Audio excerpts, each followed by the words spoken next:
Hey everybody, how you doing? It's Dave F., your host of Boiled as an Owl. Today I'm bringing you episode number 7. I'm going to talk more about emotional sobriety and get a little sciencey on you. Not too sciencey, just a smidge, just to kind of nail it home. Even though I'm going to throw caregivers and parents under the bus, I want everybody to know that when I do that, I'm also throwing myself under the bus because I wasn't the best parent either. I'm going to be talking to you all through my experience.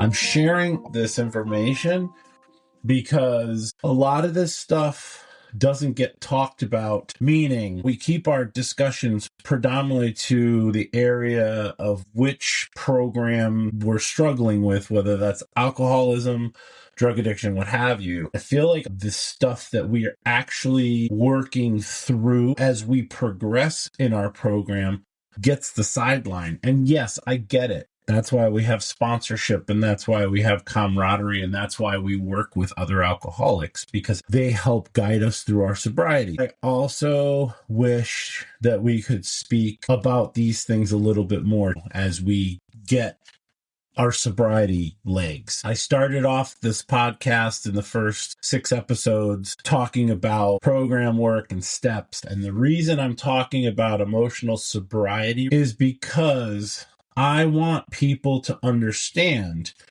as they venture into recovery and sobriety, the inevitable goal is emotional sobriety.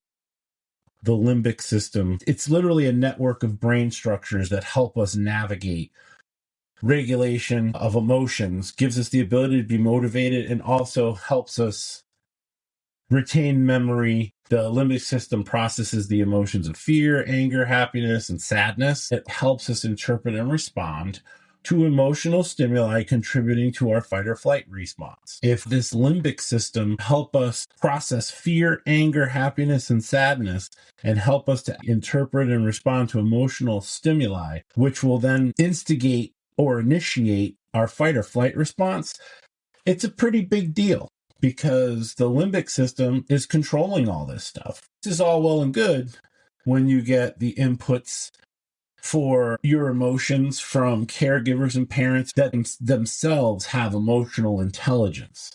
Imagine you're just a child up to 2, 3, 4 years. Not only are you dealing with emotions, but then you're dealing with the inability to actually vocalize those emotions. You're also dealing with the inability to rationalize what's going on in your brain, and you lack the ability to express what's happening. So as a child, when you're upset or something's wrong and you're not able to tell your caregivers what's up, what do? You cry, you fuss, and you get frazzled because you lack the ability to tell the person what's going on inside.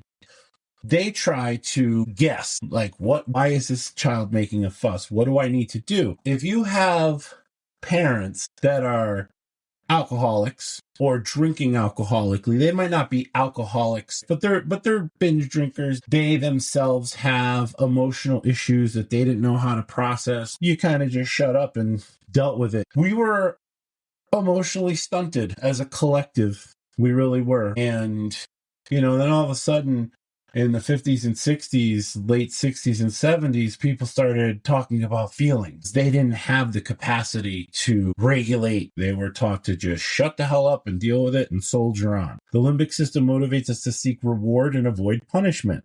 It's involved in drive-related behaviors such as hunger, thirst, and sexual desire. The limbic system is motivating us to seek reward and avoid punishment. When we're children and we do something wrong, we face the possibility of a parent who might not be so accommodating to our needs and might punish us, yell at us, flip out on us, and what have you. Because we lack the ability at the age of 2 to 5 or 6 or 7, we lack the ability to regulate our dysregulated nervous system. A lot of us are going to reach out for food, for a drink, possibly overstimulation through masturbation.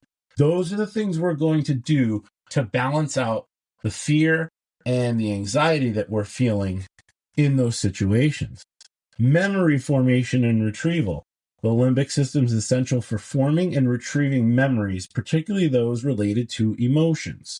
It also helps us encode and consolidate experiences into long-term memory. Now, if, in this case, memory formation and retrieval is what we're talking about, think about a child who is looking at their world. They can't make sense of anything.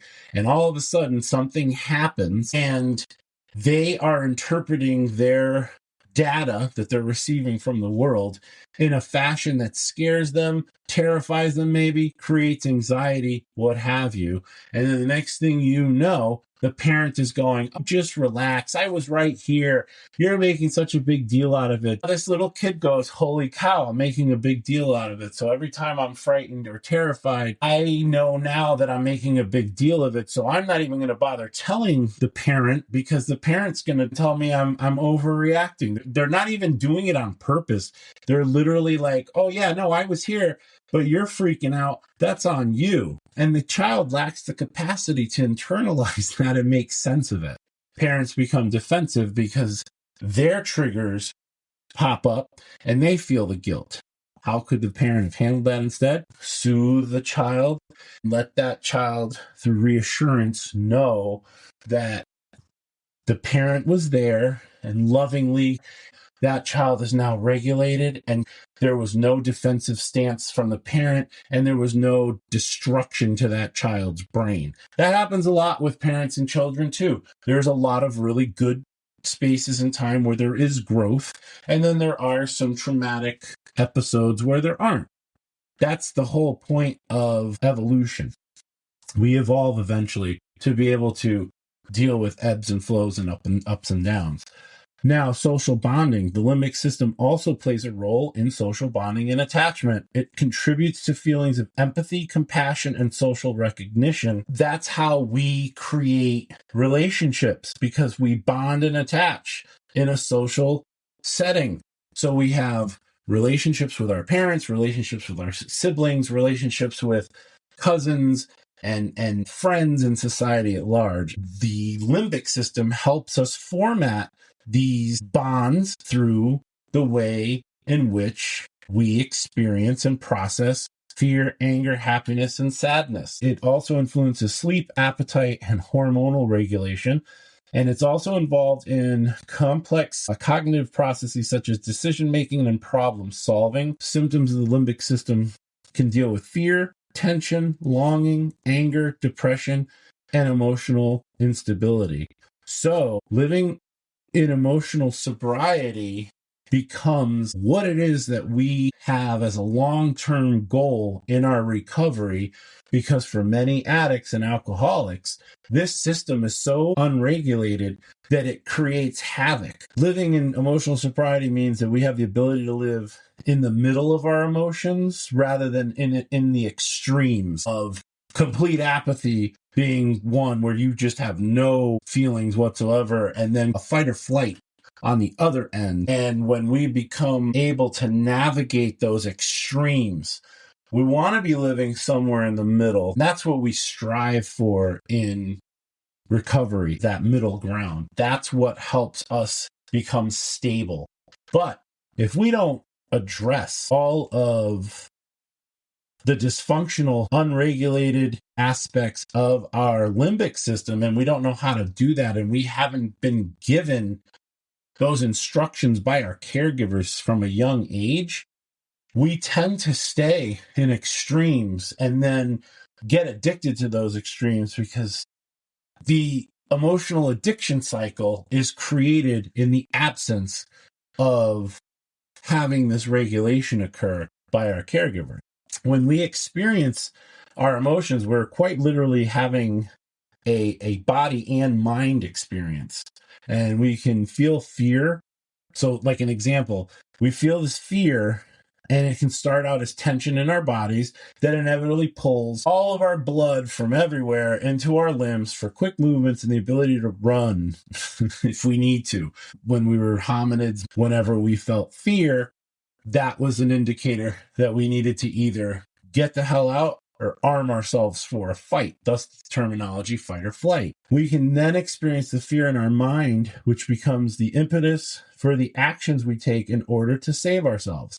In the moment, we're appreciating the emotional state of our brain and how our limbic system works. Its very design orchestrates an immediate reaction so that our feelings propel us towards survival. We end up having issues when we're under chronic pressure and stress. Our nervous system starts getting a set of internal triggers, which will ultimately impact our negative feedback systems and keep us from being able to regulate ourselves and dialing down our responses. What I mean by the negative feedback systems, have a thermostat. The room gets cold, thermostat kicks in, heats up the room. In the summer, room gets hot, thermostat kicks in, turns on the air conditioner. That's a negative feedback loop because there's an issue happening within the system, and then the system regulates itself by countering the stimuli in the room. So hot, we get cold. Too cold, we get hot. Negative feedback system. That's how we're geared. That's how our nervous system works. When you're not able to dial back the stimuli and you just keep going on and on and on without ever being able to regulate the cold or regulate the heat, you're just in this constant state of agitation, you're going to do a lot of damage to your system and you're never really truly be able to regulate.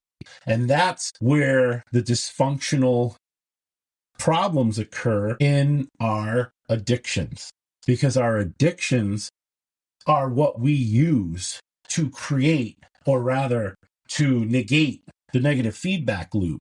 So I'm really stressed out and maybe I need to eat a ton of food because when I was a kid, food made me feel good. So I'm eating the food and now I'm regulating. But here's the other problem. We then get into a positive feedback loop system, which is I am experiencing this negative feeling.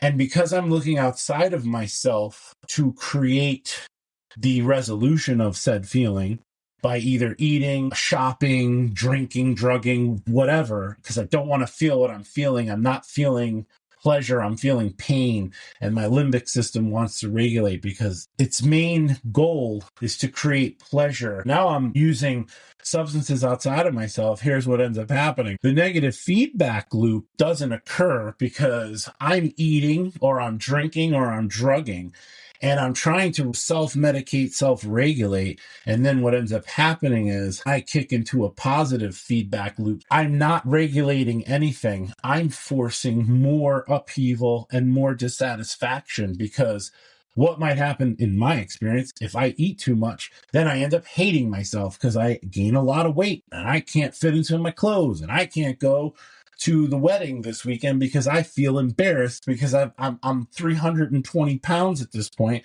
because my eating, even though I'm utilizing it as a survival mechanism, I'm also utilizing it as a regulation mechanism, which is now backfiring and causing more problems. So I never actually get to the kickoff point where I'm eating the food now and I'm going to feel satisfied and that's going to be great. If you have a truly obsessive mind and an inability to regulate your limbic system, you're going to go above and beyond with most addictions. We learn how to regulate all of these extremes from our parents and caregivers. And if they don't know how to soothe us or teach us how to create balance within, we never learn how to regulate properly. And it's always a matter of safety. And when we look back at these primary relationships, did they cultivate safety? Most likely they didn't. So we now need a way to measure these situations. And unfortunately, our measuring stick is all screwed up because the very people we relied on to teach us this stuff weren't able to regulate themselves either. It's the inputs that we keep receiving. So if we keep receiving people in our lives that are dysregulated consistently, and they keep showing us the inconsistency of their ability to regulate, we're going to keep seeing that. And that's how we're going to learn to regulate ourselves. It sounds like I am flipping out on my parents or any parents in general, but that's the sad state of affairs. Most of our parents were struggling with their own emotions. They were struggling to get by. They were struggling to have a life that they were trying to give us, but unfortunately, they couldn't even meet their own demands or the demands of life a lot of the times, and they lost their shit on us, and they created damage. And that's not saying, hey, you're a terrible person. That's just seeing the reality of it. It's really sad because we looked up to these people, and they were supposed to be bastions of safety for us, and they weren't. And that's not saying that that was always the case, because there was plenty of times where my parents were able to soothe me, especially my mom. There were times when you could be a child, and then there were times when you couldn't. And for me, being a child was okay on Sundays and Mondays. But the rest of the week, when my father had to work, he would come home and we had to shut up, and that was that. And that's how it was. So the same behaviors that would get me in trouble, let's say Tuesday through Friday, on a Saturday, Sunday, and Monday, wouldn't get me as in trouble, because my father would be letting loose, my mother would be letting loose, whatever, having a few cocktails, unwinding for the week. And then all of a sudden, that behavior that was so impulsive and insane the 5 or so days before wasn't a big deal. So now you're getting mixed signals from your caregivers, and you are only, let's say, 2 to 8 years old. You can't make sense of it. I would get yelled at, or my parents would be angry with me. I would have all these jumbled emotions running rampant in my body and my mind, and I wouldn't be able to make sense of any of them. So what would I do? I'd act out, and I'd try to do stuff that would help me get these intense feelings in my body out. What did that lead to? Overeating, masturbation, doing dumb shit to get in trouble, because when I got yelled at, I knew that I was getting yelled at because the bond was there.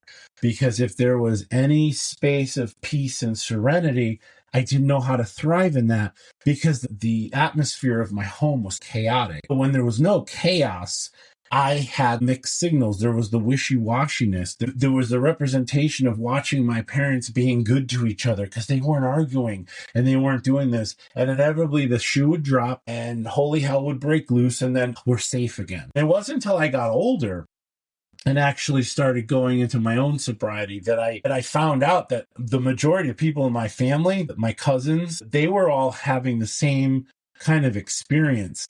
They just didn't talk about it because we're Italians and you don't talk about anything. So when I was in, second grade, a lot of this emotional upheaval would occur, and I would act out, and I would get in trouble all the time because I needed to move and I needed to run around and shake myself free of all this insanity inside of me, because I had so much anxiety and anger and fear, because I could never express myself or tell anybody what I was feeling. I remember my second grade teacher told my parents that I was going to end up in a penitentiary at some point in my life, which I found fascinating.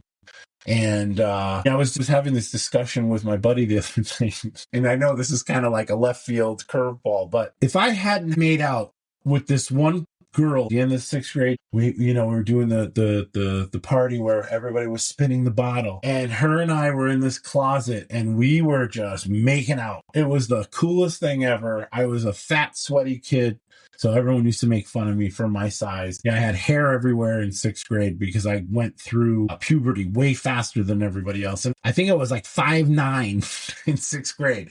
I was this overweight kid, hair everywhere, and I was a ball of hormones. I'm like, hey, sex is great. So I was masturbating a lot, way more than I should have. And I also had access to porn as a young kid because the people that I hung out with were a lot older than me. I was the 10, 11, 12-year-old hanging out with the 14, 15, 16-year-olds. I was like, the ragtag kid that just hung out with my older cousin. And all those guys had porn rags. And they were all good-looking guys. And all the girls loved them. And, then there was me, the fat kid. No one would look at me twice. So when I had that experience in sixth grade, my God, it was like, this is wonderful. I think because I got that experience, I avoided becoming a serial killer. And I say that in jest, but I was angry. I was so nuts because of all this stuff that happened to me. If I didn't have that outlet at that point, if things would have been different. And then, once I got into high school, I started playing football, and all of a sudden I was part of a team and people liked me. And then I had the false bravado. So I was able to pretend I had my shit together and I was cool enough to get the girlfriends and what have you. So my trajectory, thank God for that sixth grade spin the bottle party, because it changed everything. I didn't know how to deal with the pain because I didn't know how to regulate the pain. I didn't know how to make sense of the pain. So instead of learning practical techniques, I learned overeating, having too much sex. I learned pornography, and all of that stuff has just been with me. And I've been dissecting all that in this last year of my sobriety, because year 4 was one of the most intense periods of my life. I kept asking my higher power, like, is this all there is? Is this all it's ever going to be? Because if this is how it's going to be, what's the point? I got to that point in my 4th year of sobriety, and it wasn't because I wasn't doing the work. It was because all of this buried stuff that I had never learned how to regulate started bubbling up to the surface, and I was a mess. What I've ascertained from my experience is that evolution favors those that learn how to navigate these issues and bounce back from limitation and adversity. Our own hypocrisy affords us growth because our stagnation butts up against our pain enough at some point to just crack us open. We eventually get to the point where we realize that if we stay stuck in this mess, it's eventually going to kill us. So when we have our moment of deliverance, we begin to transport to that 4th dimension that Bill Wilson was talking about. And being delivered is what I used to say gift of desperation. I'm now saying the gift of deliverance, because desperation got me on my knees and helped me to give my dis-ease to God. But God also gave me the gift of delivering me from the shadow of who I used to be. And without that higher power and the co-creative power that we created together, I don't know where I would be right now. I really don't. I would probably be dead or in jail, because I would have had such a emotional, angry, disruptive moment in my life that I probably, in my blackout rage, would have hurt somebody enough to get arrested and thrown in jail for a good long time. So I hope that what I spoke about today makes a little bit more sense in the context of emotional sobriety and why we need to strive for that goal. And I also hope that the way I'm presenting this stuff is making more sense, because again, when you get into the program and everything's raw and broken, you don't understand why you're even doing this. And this is the commitment you're making to you, not to your wife, not to your kids, not to your parents, not to anybody. This is the commitment you make to you, to make sure that you're getting sober for your own ass. Because if you do it for anybody else, you're not going to do it. So don't worry about anybody else. Stay focused, stay committed. It's a we program. Find people in the center of the program, not the people outside sitting in the back row. Get involved with the people that are in that front row and are actually working the program.